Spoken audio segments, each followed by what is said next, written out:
Hello friends, இன்னொரு trading setup. இன்றைக்கி first trade அசோகாவில் land பண்ணேன். ஃபஸ்ட்டு அது நான் நினச்ச இடத்துல பிரேக் அவுட் ஆகும்னு நினச்சேன். பட் அது பிரேக் அவுட் ஆகலை. அதாவது இந்த இடத்துல பிரேக் அவுட் ஆகும்னு நினச்சேன்.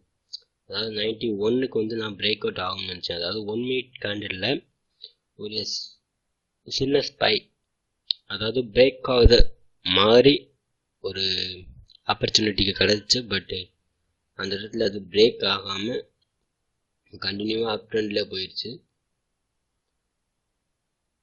நான் இந்த இடம் தான் 91, இந்த இடத்துல பிரேக் ஆகும்னு நினச்சேன். பட் அது கண்டினியூவாக போயிடுச்சு. ஸோ நான் ஸ்டாப் லாஸ் 50 வச்சுருந்தேன். 91.50 ஸ்டாப் லாஸ் 50 பைசா வச்சுருந்தேன். ஸோ அது ஸ்டாப் லாஸை ஹிட் பண்ணிடுச்சு. நெக்ஸ்ட் என்னோட ட்ரேடு கெயிலில் பண்ணேன். இது அது ஸ்டாப் லாஸ் அந்த லாஸ் மேனேஜ் பண்ணிடுச்சு.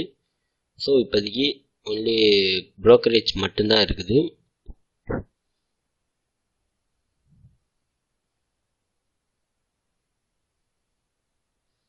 இதான் கெயிலில் நான் 5 மினிட்ஸ் கேண்டில் யூஸ் பண்ணி இந்த இடத்துல பிரேக்கிங் என்ட்ரி பண்ணேன். இந்த கேண்டில் பிரேக் ஆகிற இடத்துல நான் செல் என்ட்ரி எடுத்தேன்.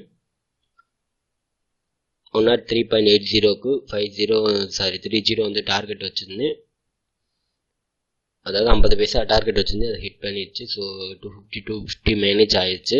500 குவான்டிட்டி தான் வாங்கினேன். சேம் இதுலேயும் 500 குவான்டிட்டி. ஸோ இன்றைக்கி ஒன்லி ப்ரோக்கரேஜ் மட்டும்தான். இதை என்னோட ஆர்டர்ஸ் புக் 80க்கு பை செல் பண்ணி 30க்கு பை பண்ணிட்டேன்.